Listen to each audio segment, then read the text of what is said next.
Welcome to our SPEDNet webinar, Teaching Kids How to Be Good Winners and Losers with Meghan Perazella. We're pleased to have you joining us. Usually Eve Kessler is with us. She's the co-founder and executive director of SPEDNet, but since she's not here today, hi, my name's Alita Schaefers, or Ali Schaefers, and I'll be hosting the webinar. So SPEDNet was created over 25 years ago as a nonprofit to educate and empower students, parents of students with special needs to become their child's best advocates. In addition to our webinars and presentations, we have a terrific, easily accessible website with videos of all our presentations and webinars sorted by topic and speaker, as well as related articles and materials. We have published an excellent interactive guide to special services, bringing knowledge to the table, how to be an effective advocate for your child. Free on our website with paperbacks available for purchase. If you have a student in the Wilton Public Schools, you may receive a paperback copy free of charge. Today we welcome behavior analyst Meghan Perazella, co-founder and CEO of the Hangout spot in Norwalk, Connecticut. Meghan will discuss how you as parents can identify the hallmark skills of good sportsmanship and implement effective strategies to teach your kids how to be good sports regardless of the scoreboard. If you find our information and support helpful, please feel free to donate to SPEDNet. We're a nonprofit organization and your donations go directly into programming. A couple of ground rules. Be mindful that this is an open forum and the presentation is being recorded, so we can't guarantee confidentiality. You may not want to reveal any private information in your questions. The webinar video will be sent out to all of you by mail tomorrow, or email tomorrow, and posted on our website and YouTube channel. Meghan will take questions at the end of her talk. Please type your questions into the Q&A and not the chat. Any information provided in the presentation is for general informational purposes only and is not intended to be legal or therapeutic advice. Lastly, this webinar is presented in partnership with Wilton Public Schools and the Newtown SPED PTA. Thanks, Meghan, and I'll hand it over to you. Great. Well, thank you guys so much for having me. I'm really excited to be back. I know we've had some previous discussions over the years and really looking forward to tackling this topic of good sportsmanship with you all, particularly given the really unique climate that I think our kids are growing up in today's world. So the first thing I'm going to do is go ahead and try to share my screen with you all. So fingers crossed. Are we seeing it? Looks good. Awesome. Okay, great. So we're going to dive in and get started. But the first thing I always like to share as part of any webinar experience that I facilitate is that I am a big believer in meaningful learning opportunities. So if you have questions, if you have stories, if you have comments that are going to make this presentation even more meaningful for you and for your community, please don't hesitate to share those with me. I love interactive conversations, so feel free to drop those in. You said the Q&A, right? Is the best place to put them. Ali will shout them out to me and I'll do my best to respond to them and share them with the group, okay? All right, so on that note, we're gonna jump right in.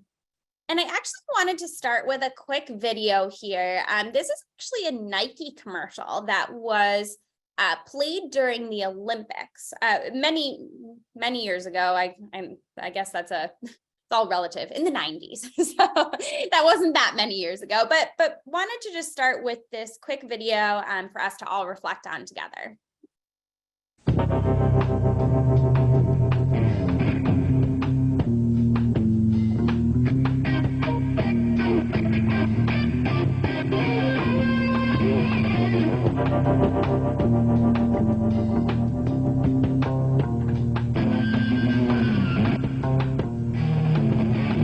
You don't win silver, you lose gold.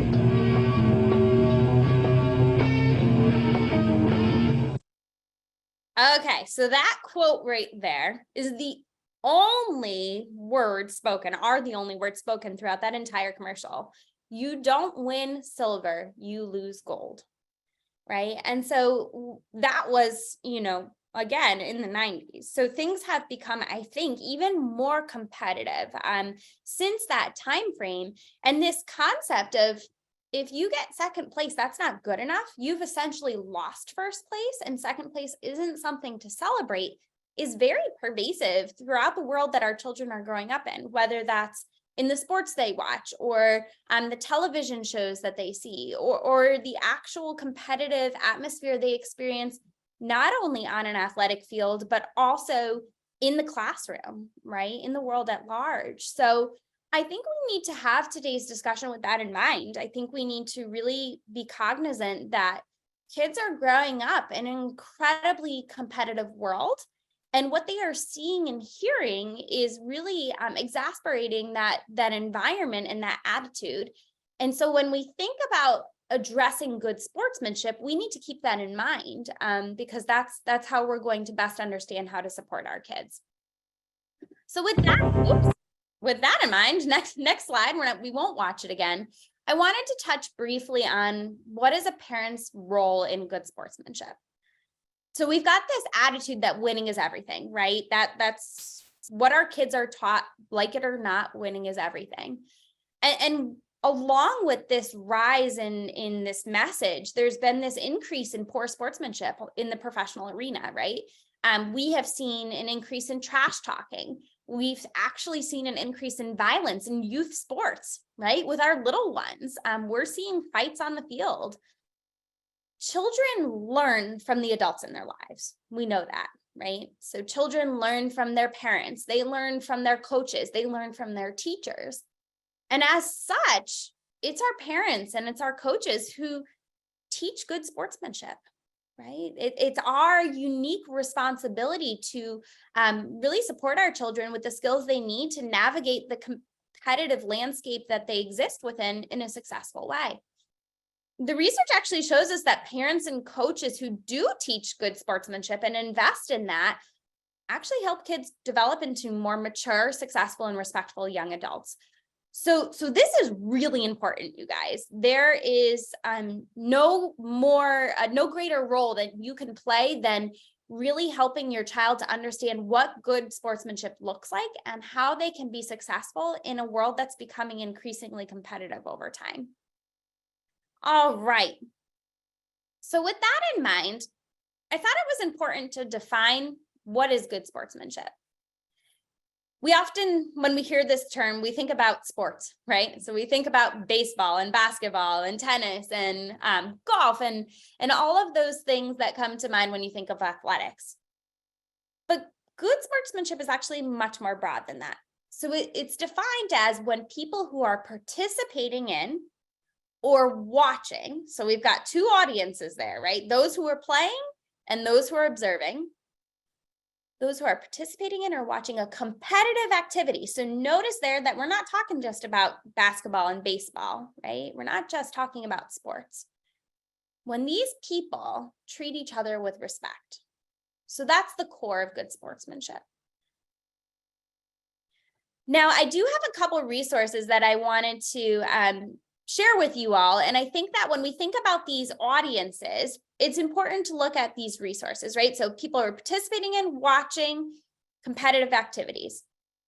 There's a variety of different things that go into this when we break sportsmanship down. So we've got the people who are winning, right? We've got the winners. They're playing the game and they are doing a great job. They're excelling. And this resource here, it's called the Pierce Curriculum for School-Based Professionals. Excellent resource. They have an entire chapter on how to teach good sportsmanship. And it's actually available on Amazon, I think, for like, I don't know, $25 or something of that nature. So it's a very affordable resource. But Pierce says sometimes when people win games, they get really excited and they gloat. They may jump up and down, cheer for themselves, and do the end zone dance. We've all seen that, right? That's familiar. If you've watched the Super Bowl, you know what that looks like. That's called being a bad winner, right? So when we think about sportsmanship, whether you are playing the game or you are watching the game, if your team or yourself is excelling and winning, there's a potential that you might be a bad winner. And we need to teach our kids how to be good winners, right? How to act like winning is no big deal so that they can be socially successful when they are participating in or watching some kind of a competitive activity. On the flip side of that, the Pierce curriculum talks about sore losers, right? So another rule for being a good sport is to avoid sulking or getting angry if you lose. That's called being a sore loser. So as we go through today's conversation, I really want us to keep this really broad definition of good sportsmanship in mind. Remember that we are talking about teaching kids these skills when they are playing an athletic activity, when they're playing video games, when they are competing in some kind of academic arena, right? So GPA, things of that nature. We're also talking about when they're doing really well and when they're doing not so well, right? So this concept is really broad and requires a really comprehensive thought process when we think about how to best support our kids through the concepts of good sportsmanship. All right. So now we're going to dive into a variety of different strategies that you guys can use to empower your children, whether they are 3-year-olds playing Pop the Pig, 10-year-olds playing video games, or teenagers who are competing in the arena to get into college, right? We're going to talk about a variety of different strategies you can use to support your child with all 3 of those different scenarios. My first strategy I want to offer you all is to be specific. So I'm sure many of you have, in a moment of frustration, turned to your child and said something like, you need to be a good sport, right? I have a feeling, I can't see your faces, but I have a feeling many of you are nodding at me. That sounds familiar. But the reality is, what does that mean, right? What does it mean to be a good sport? If you're using that term with a child who's unfamiliar with it, that's not going to help them learn these skills. So we want to be really specific. We want to tell our child exactly what we mean. What does it mean to be a good sport? We want to tell our kids what they should literally be saying and doing. And as we've talked about, there's a whole lot that goes into being a good sport. So I actually went back to that peers curriculum and I pulled some of the rules that they suggest we should be focusing on when we're teaching our children about good sportsmanship. So they suggest that we should praise our friends. So that's as simple as complimenting people. Hey, good throw, or nice move, or hey, you must be really proud of yourself. The more we compliment our friends when we're playing in the competitive arena, the more likely we are to be successful. Playing by the rules is another really important rule, right? Nobody likes a cheater. Nobody likes it when someone goes out of their way to bend the rules to make sure that they get ahead in life. So playing by the rules is an incredibly important skill that kids need to learn. We teach our kids not to be a referee, right? It's not your job to go around and police the whole community in terms of whether or not they are doing this activity correctly, right? Kids will not react in a positive way if you act like the referee in a game where you're not the referee. We also don't want our kids to be a coach, right? So if a friend is struggling with something and they haven't asked for help, they're probably not going to be that receptive if you come up to them and start saying, hey, you should really do X, Y, and Z. That would make your performance a lot better. We want our kids to share and take turns, right? So that's actually a really important fundamental skill for our little guys as they're learning good sportsmanship when they're just 3 years old or 4 years old.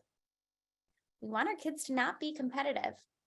And that's probably the hardest one, you guys, right? Because remember, they're growing up in this world where the pervasive message is winning is everything.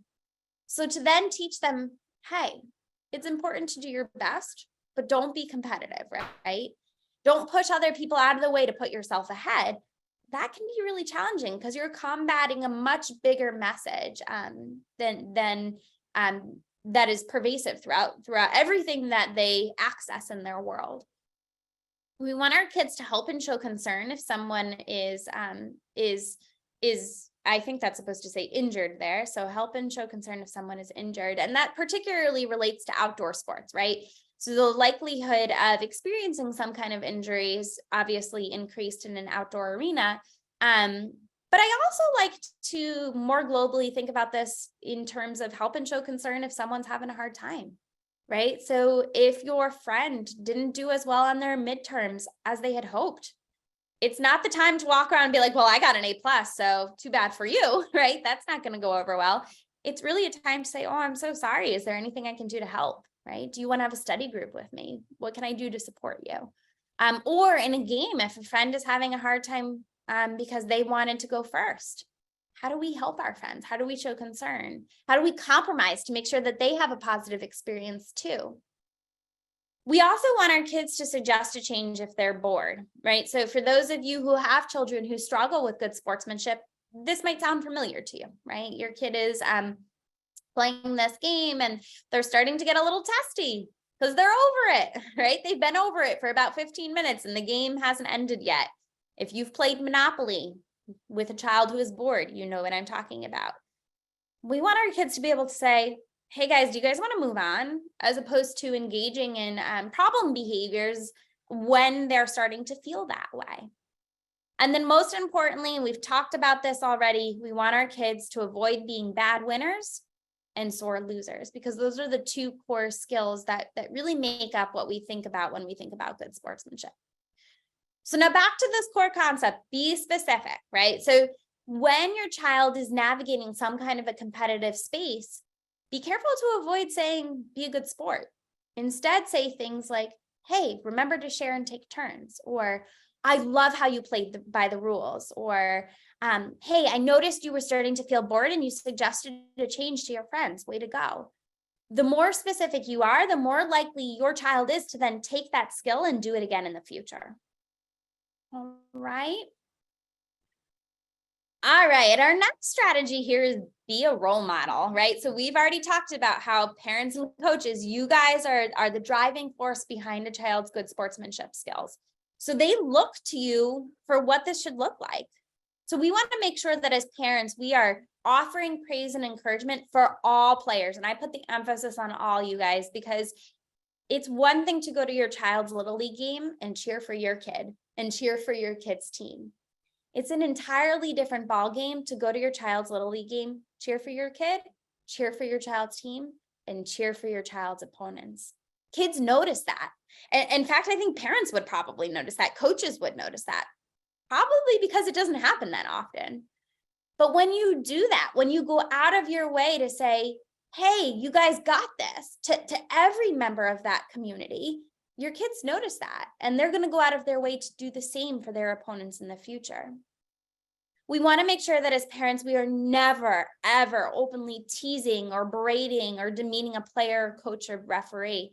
And I think that that's important. Sure, in real life, I think that's probably the most obvious, right? We see all over the news these horrific stories of parents who get a little too competitive, right? And they jump in and they start yelling at a coach or a referee or even a player. We've seen that, and we know that that's not the right move. But I think that it's also important to think about how we act when we're watching sporting events or other competitive activities on a television or in real life, right? So if you're watching the World Series and you notice something that you're like, I would have made a call differently. Are you teaching your child in that moment to criticize the referee because they made a bad call? Or are you teaching your child to accept that sometimes in life things aren't fair? And when that happens, it's important to be respectful, right? So pay attention to those moments and what you're modeling for your child. And then most importantly, we want to make sure that we're modeling a philosophy that you don't always need to win or be the best to have fun. Sometimes competition is simply about making friends and having a good time, right? And so if we model that for our children, they're going to be better prepared to tackle the competitive landscape with these core principles in mind. Okay.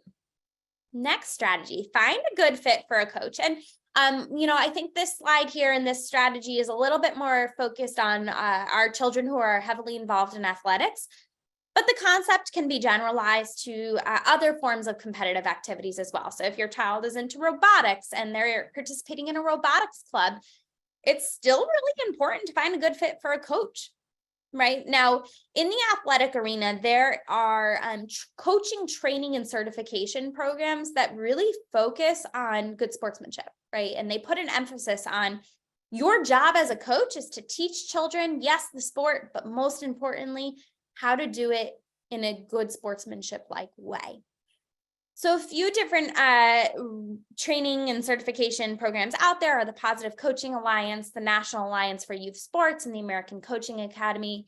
All three of these have incredible resources. So if you are a coach yourself and you're looking for additional resources in terms of how you can support your your team in regards to good sportsmanship, definitely check out these resources. And for parents who aren't coaching, ask the question, right? When you sign your child up for a league or an experience, hey, do the coaches here have training and certification from any of these organizations? Have they been trained on how to facilitate good sportsmanship, right? Because at the end of the day, while your child looks up to you as a parent, they also look up to their coaches. And we want to make sure that our coaches are modeling good sportsmanship too. Certainly, coaches are going through background checks, interviews, and things of the like. And all of those are helpful in terms of ensuring that we have people being good role models for our children when it comes to good sportsmanship.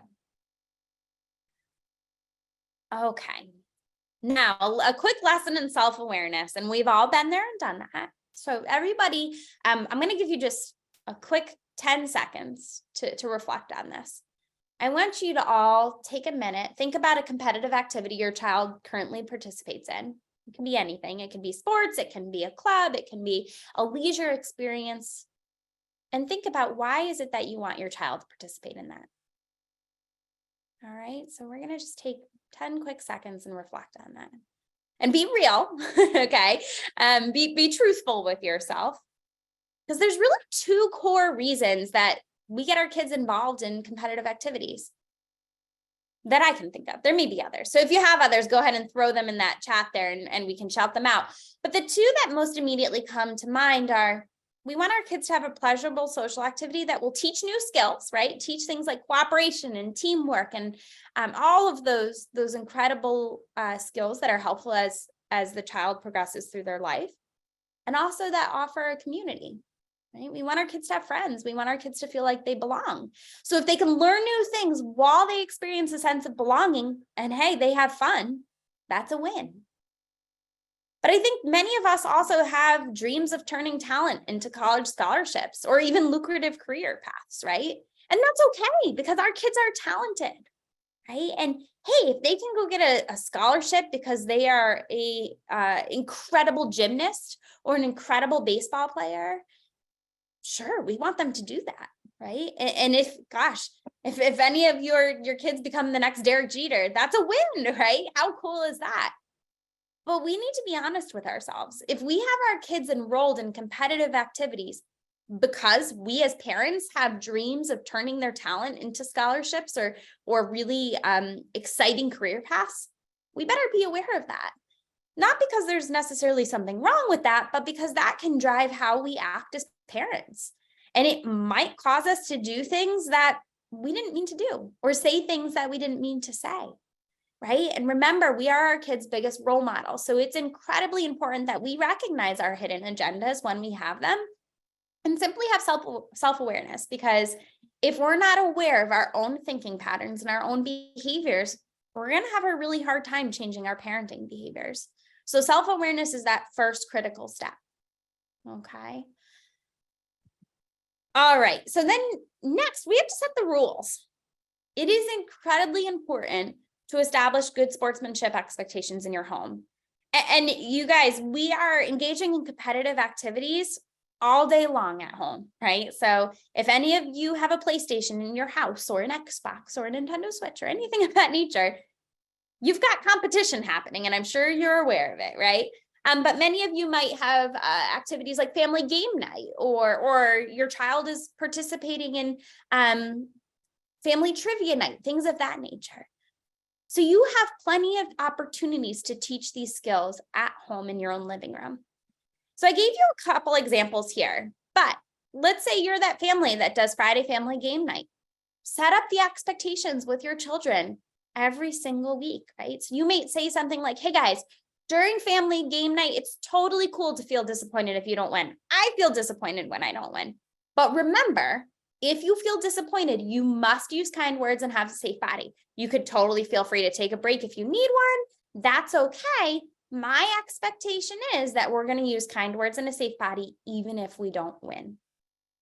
Right? So that's what setting up the expectation looks like. Similarly, you have one of those kiddos who loves video games and all the things come out that you didn't know your child could say or do when they're losing Mario Kart, right? This one's for you. So When we play video games, it's important to be kind, even if you win. So when we play Mario Kart today, I'm looking to hear you make some good sports comments, like good game. Those comments make me want to keep playing, even if I'm not winning, right? So setting up that expectation is really important. I also want to point out that it's important to address it if your child engages in poor sportsmanship, even if other people don't, right? So if the coach lets it go or other parents let it go, that's okay, right? But you as their parent, remember, you have a really unique role in this good sportsmanship learning experience, and it's your job to address the behavior even when other people don't. You may want to have discussions with coaches as needed, because coaches can be great resources for supporting some of that teaching you're doing in your own home setting beyond the walls of your family experience, right? But definitely making sure we're addressing these things as they arise in the natural environment is incredibly important. Okay, we also want to find teachable moments. So going back to this concept of being a good role model, not only when your child is actually participating in an activity themselves, but also when you're watching competitive activities, right? There are so many teachable moments in a single baseball game. I keep using baseball because I'm hoping for spring, and baseball is a spring sport, right? But we've got players who taunt their opponents. We've got coaches who are ejected from games. We've got the cost to a team of a technical foul, right? And we also have appropriate behaviors that we watch every single game. When some player has an appropriate interaction with the opposing team, right? After the Super Bowl, they go up and they shake hands, things of that nature. Point these things out to your kids, right? Notice them and say, hey, look what that manager is doing. He just got ejected from the game. Man, now the team has to play the whole game without any manager, without a coach. That's not good, right? What could that coach have done differently? Have these conversations with your child as they come up in real life, because they're teachable moments that your child will remember. And it will create a foundation from which they tackle these own experiences, their own experiences in their day-to-day lives. All right. I thought this was just a really cool video that would help us reflect on teachable moments. Okay, so this is the best and worst of sportsmanship in the Rio Olympics. Tumble during the 5,000 meter relay. And in a moment considered both games are beginning. made of moments. Good, bad, historic. As the 2016 Rio Olympic Games draw to a close, here's a look back at some of the best and worst sportsmanship moments. Let's start with the worst. At the 10-kilometer open water competition, also known as marathon swimming, French swimmer Aurélie Muller was disqualified and stripped of her silver medal after judges ruled she obstructed Italy's Rochelle Bruni by nudging her into a floating structure at the finish line. And then, there's Egyptian judoka Islam El Shahabi, who was reprimanded and sent home for refusing to shake hands with Israel's Or Sasson after losing in the men's over 100-kilogram judo competition. While the rules do not oblige players to shake hands, the IOC said in a statement that the Egyptians' conduct was, quote, contrary to the rules of fair play and against the spirit of friendship embodied in the Olympic values. And it's not just athletes. During the men's pole vaulting final, Brazilian fans booed French pole vaulting silver medalist Renaud Lavillenie relentlessly and reduced him to tears, despite the fact that a Brazilian won gold. The IOC president condemned the behavior and called it unacceptable at the Olympics. Now, to one of the more touching and now viral moments of sportsmanship. American Abby D'Agostino and New Zealand's Nikki Hamblin helped each other finish their heat after getting tangled and sustaining injuries from their tumble during the 5,000 meter relay. And in a moment considered both sportsmanlike and feminist, British tennis Olympic gold medalist Andy Murray openly corrected a BBC reporter when the reporter congratulated him for being the first person to earn 2 gold medals in tennis. Murray paused and was quoted as saying, "Yeah, no. Venus and Serena have won 4 each." As for other positive examples to show the kids, Jamaica's Usain Bolt and Canada's Andre DeGrasse embracing after finishing 1-2 in a qualifying heat, or the always gracious Kerry Walsh Jennings winning the bronze for the US and then shaking hands and high-fiving every person working her beach volleyball match, or Michael Phelps comforting teammate Ryan Held, who was moved to tears after his first gold medal win at his first Olympic Games. All right. So those are some really great examples, right? Really great examples of moments that teach both what we should do and what we shouldn't do, right? So as you experience those with your children, point them out, highlight them for your kids, because that's how they're going to gain real life examples and models for how they can better tackle sportsmanship in their own lives. All right. So for those of you who have kids who benefit from visual supports in the classroom, guess what? They benefit from visual supports in other places too. And there are some really moving posters out there that frame for us information about good sportsmanship. And I just pulled two of my favorites here, but Mickey Mantle once said, after I hit a home run, I had a habit of running the bases with my head down. I figured the pitcher already felt bad enough without me showing him up, rounding the bases. Very poignant quote, right? And also we have Mark Twain here who said, it's good sportsmanship to not pick up lost golf balls while they are still rolling. Okay, so put these posters up in your child's space, right? Have them hanging on the walls in their rooms. Get little printouts and put them on their sports bags as brief reminders as they enter the competitive space of what they should be doing. Right? Visual supports are helpful, and they're reminders that can really guide behavior as time goes on. All right, getting into some more formal strategies we can use. Execute a behavioral contract. So this is something that can be done between a parent and a child, or even a coach and a teammate, or coach and a player, I should say. But a behavioral contract is essentially some kind of an agreement that can be signed with your child at the start of a season, or even, right, because remember, this isn't all about sports. It can be signed before they go to a play date, or before they go to a hangout, or before a family game night. And it's just a written agreement as to what your good sport expectations are, right? So you might outline expectations around cheating, losing one's temper, negative criticism of other players, blaming. That's a big one we hear a lot at the Hangout spot. So for those of you who aren't familiar with our mission, we are a social skills development center. And we run social groups for children, some with diagnoses and some without, who struggle with a variety of different concepts. And one of the biggest reasons we have kids coming to us is because they struggle with good sportsmanship. And when we talk to parents and we try to understand, well, what skill do I need to teach your child to help them be successful? We often hear about blaming, right? So the second a child begins to lose, they start blaming everybody else at that table for all the things they did wrong that resulted and culminated in a personal loss. Trash talk, right? Showboating, arguing, treatment of opponents at the end of the game. Whatever it is that your child is struggling with, remember, be specific.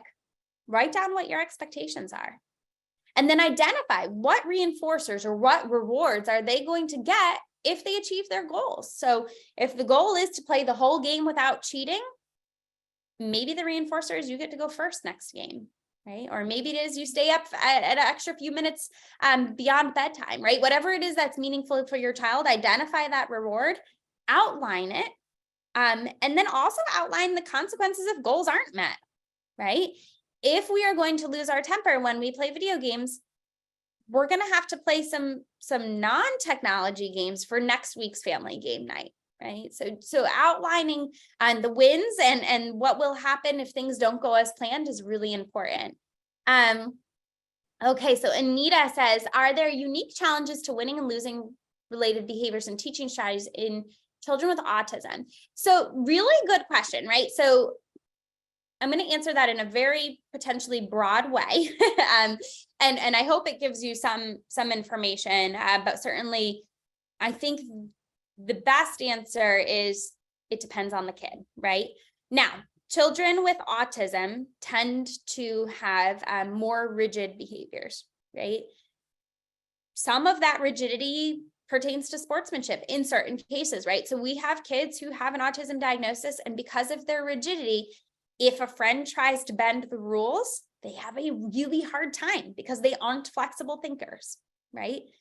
But sometimes that rigidity comes out in different ways for children who have autism. It may come out in terms of how they play, right? They play the same play scheme over and over and over again, or the way they have conversation, they talk about the same topics, right?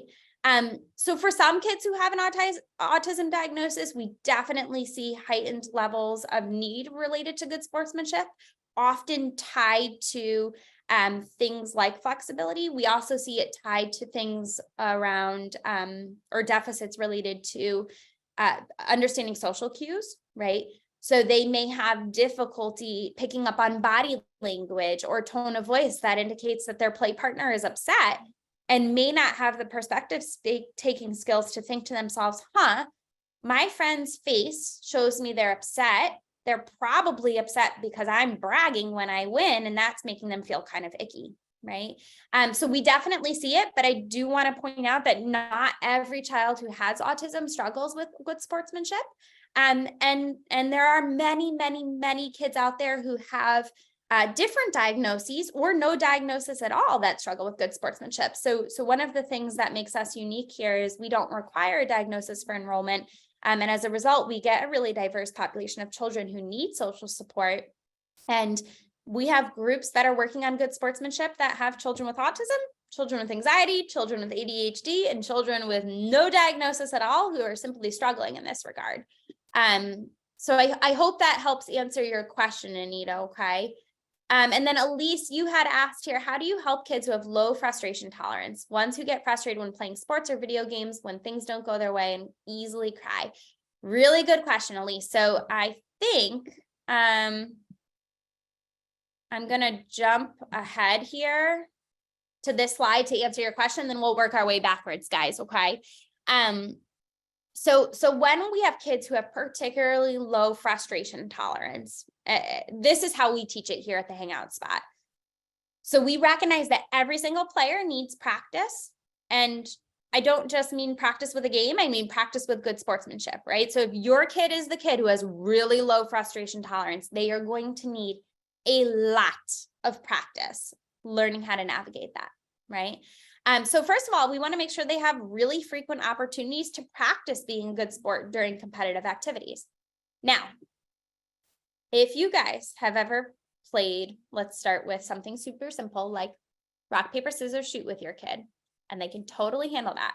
But the second they lose something bigger where the stakes are higher, right?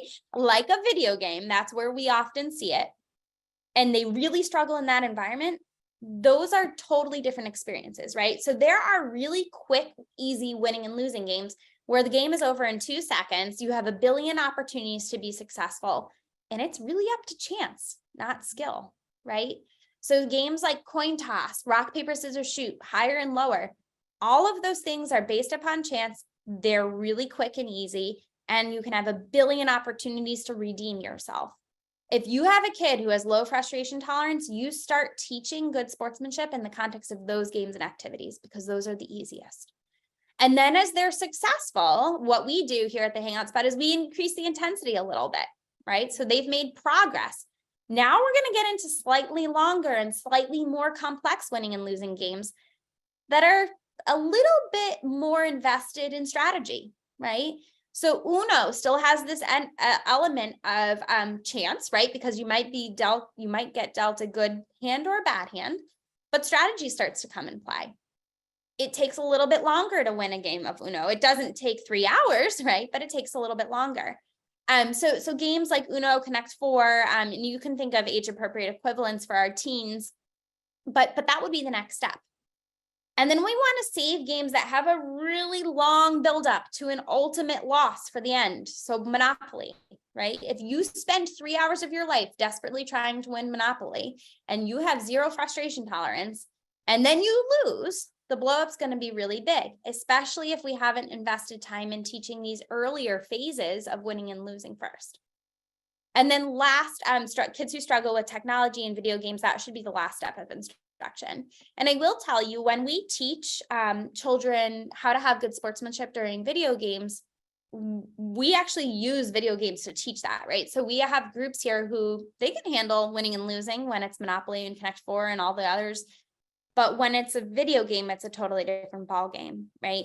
So when we teach that, we foreshadow it. Hey guys, we're going to play Super Smash Bros. When we play Super Smash Bros, chances are somebody's going to win and somebody's going to lose. If you lose, it's really important to say good game so that your friends want to keep playing with you. Let's practice, right?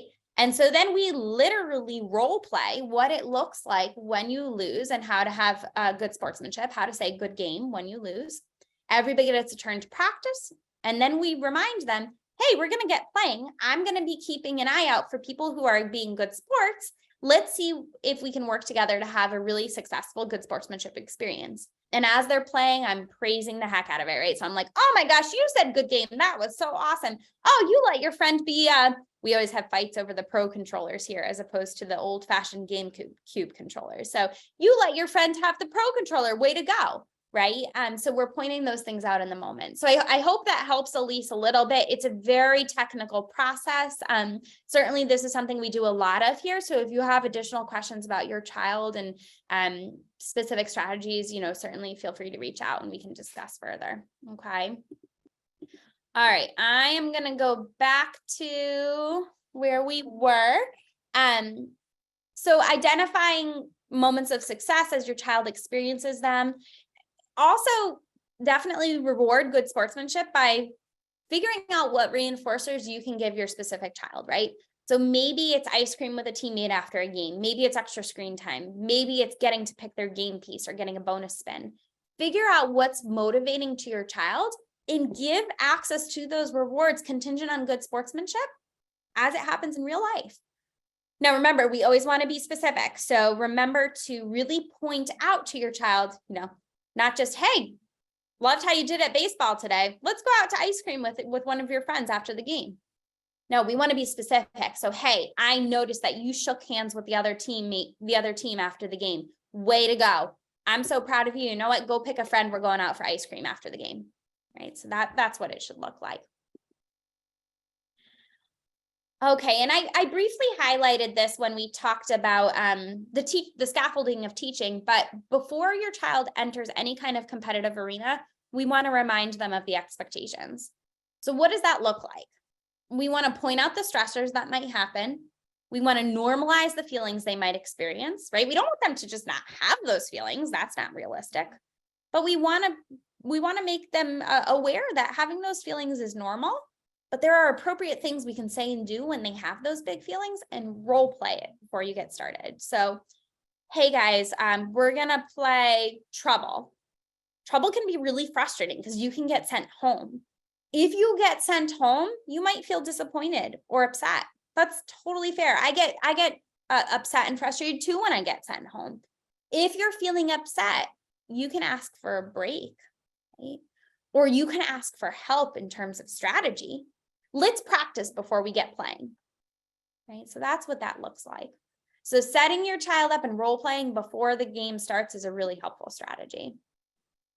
This is just if you want to take a picture of this slide, feel free. This is just a write-up of what I just said for you all. So this is an example of how you might remind your child of the expectations before the competition. Okay. All right, so we want to use nonverbal communication when our kid is actually on the field, right? So it's going to be really hard and potentially embarrassing to shout to your child from the bleachers things like, hey, remember to be a good sport, right? That's not going to go over very well, especially if you have a teenager. So develop little signals that you can use with your child. A thumbs up, a smile, a cheer. Do those things when your child is having good sportsmanship. And then develop some kind of a prompt that's code for, hey, remember to be a good sport, right? Talk about what that is with your child before they go on the field. And then use that prompt as the situation arises as a quick little reminder of, hey, remember what we talked about? You got this. Hi, we already talked about scaffolding support, so I'm going to skip ahead there. And we ended perfectly at 10:45. We wanted to wrap this up a little bit early to allow time for questions and answers. So I am going to open the floor to questions and answers, but I do have, if you guys take out your cell phone and you scan this QR code right here, you will be able to take a quick survey. Here at the Hangout Spot, we're deep believers in providing meaningful education for families and providers who are supporting children.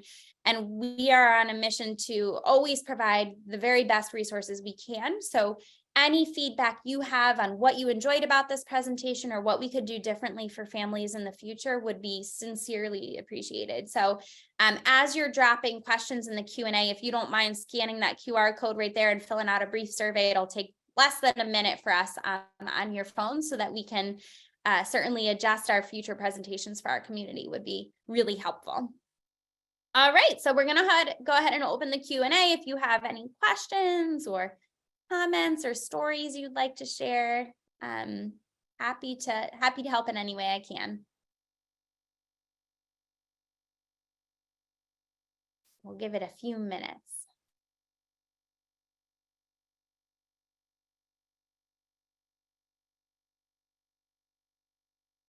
Any questions? Well, we got one. Okay. So Elise asks, how should you speak with a child who's in the middle of a meltdown due to losing frustrations? Great question, Elise. So here at the Hangout Spot, we talk about the art of de-escalation. Okay. And it's a multi-step process. So this is the process we follow. So the first step is to make an observational statement. An observational statement is some kind of comment that is incredibly objective in nature that simply states what the child is saying and doing that makes you know they're having a hard time, right? So something like, hey, I see that I hear that your voice is getting louder, or I'm seeing that you're moving away from the game, or I'm hearing that your voice sounds really sad, right? Now, one thing we want to avoid is, I see you're mad. I see you're upset. I see you're frustrated, because then you're making an assumption about how that child feels. And your assumption might be wrong, right? You may be very clearly to identify that they're experiencing a negative emotion, but you may not be sure if it's sadness, frustration, anger, jealousy, right? Those are very nuanced things. So we want to be careful not to make assumptions.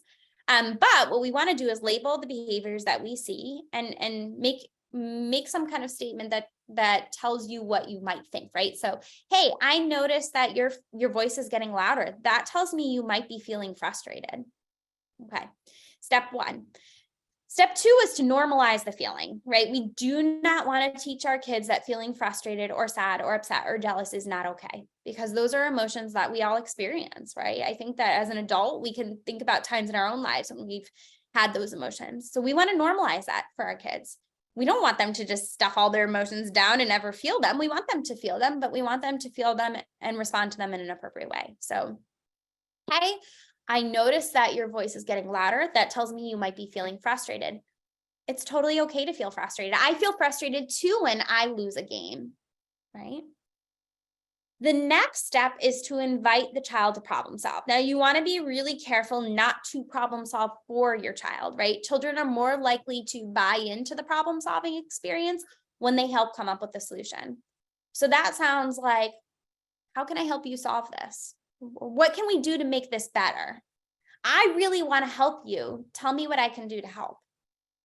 Now, sometimes kids are ready for that, right? And they might, through their tears, say, oh, I just want to play again, right? Or something like that.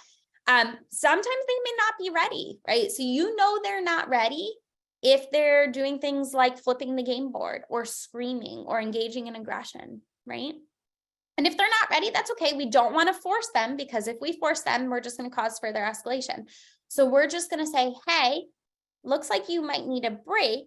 And we always want to, I should have prefaced this process with, always when your child has some kind of a competitive activity and you know they struggle with this, set up a break spot in advance. This is not a timeout spot. It's a very important difference. It's a safe place they can go with some activities. So if they like to read a book, if they're on the baseball field, maybe it's with their cell phone. If it's during family game night, maybe it's with a few fidget toys, right? It's a space they can go to feel safe when they're having a hard time. So, hey, I'm noticing this. Remember, you can take a break and I can help you whenever you're ready. It should not be presented as a timeout. So you need to go take a break, go sit in the corner, right? Timeout procedures actually, the research shows, have a tendency to increase aggression and other behaviors like lying, running away, things of that nature. So we want to avoid treating it as a timeout and really treat it as an invitation to take a break. So when your child is taking a break, we should be giving them praise, right? Because that's a really good strategy. hey, I love how you took a break when you were starting to feel frustrated. Way to go. I'm so proud of you. Now, we also want to invite them periodically to join in. So we're not ignoring them while they're taking a break, right? We're saying things like, hey, buddy, whenever you're ready, I'm happy to help. Let me know if you want to come play. And we're just going to repeat that sequence over and over and over and over again until they de-escalate. Now, for a kid who has a really long history of struggling with this, it may take some repetition to get them used to this process, to really see the decrease in the behavior. And while we're de-escalating, we also need to be teaching, right? So you don't want to end up in a situation where you're just constantly waiting for the crisis to happen and then de-escalating. Kids do not learn when they're in fight or flight, ever, right? If you think about a time in your own life when you've been stressed, I don't think I'm thinking about my own life, right? So when I needed a surgery or when I got really bad news and someone was trying to give me information, I didn't hear what they said, right? And if I did hear it, I certainly didn't process it.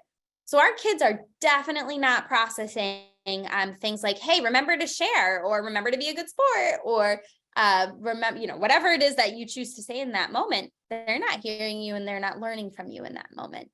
All you can do when a child is in crisis is de-escalate. So we want to make sure that if we're in a situation where we are de-escalating, we have a really thoughtful plan around how we're teaching good sportsmanship when they're not experiencing that big moment of frustration as well. Okay, so I hope that helps, Elise. Any other questions?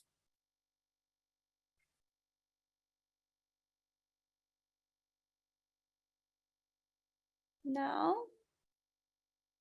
I'll give it one more minute here. And thank you all for taking the time to do our survey. We super appreciate it. Okay, we have another one here. I have a child who is very competitive, but also suffers from performance anxiety. He often has a difficult time entering a soccer game, martial arts instruction, etc., or staying engaged without getting frustrated once in the activity. What should I do? Okay, so it sounds like you have a kiddo. This is another really common one here at the Hangout spot, who has a hard time tolerating mistakes, right? Their own mistakes. We see this all the time. So same sort of process, right? So on the one hand, if your child enters a situation where they're not performing up to their expectations and they get frustrated, you're going to de-escalate in the same way that I just described. So, hey, I'm noticing that you're walking away from the activity. That tells me you might be feeling frustrated. What can I do to help? Right? And then invite them to take a break if they're, not ready for that, right? Oh, it sounds like you're not ready to tackle this together yet. That's okay. Remember, you can always take a break. Let me know when you're ready, and just repeat that sequence. But again, we need to be teaching proactively, right? So we have a lot of teaching programs here that we run with kids around tolerating mistakes.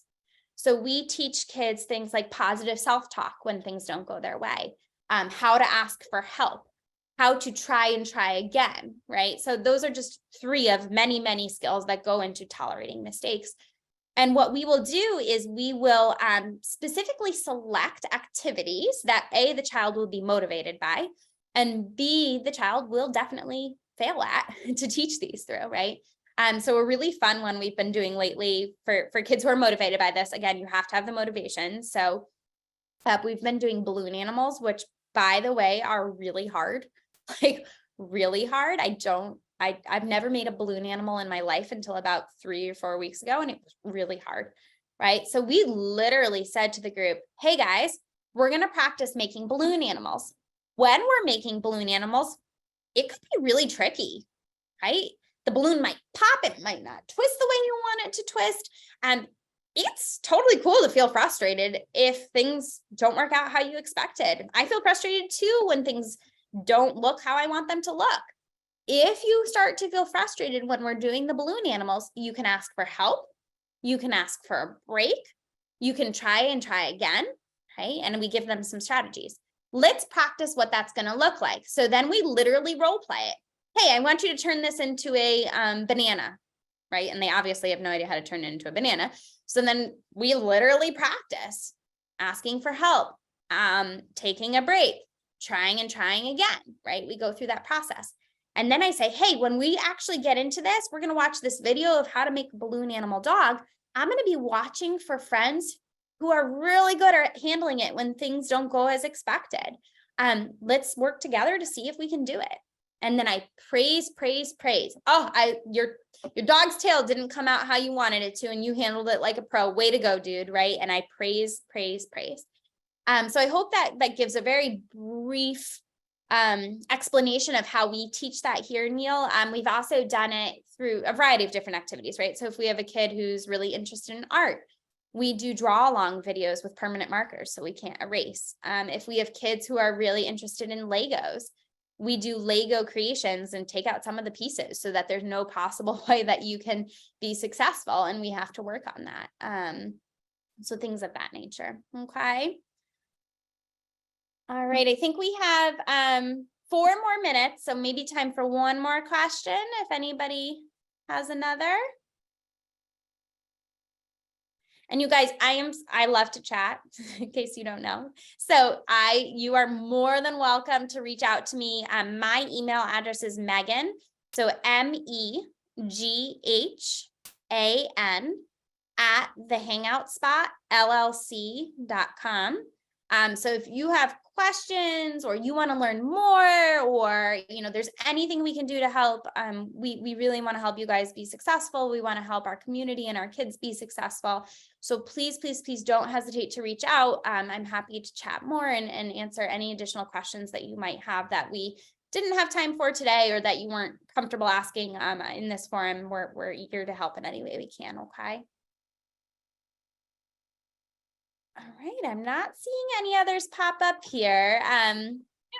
Looks like you answered most people's questions. Well, Great. Thank you, Meghan, and thank you to all the attendees too. Welcome. It was so fun to be here with you all, and thanks for having us. Absolutely.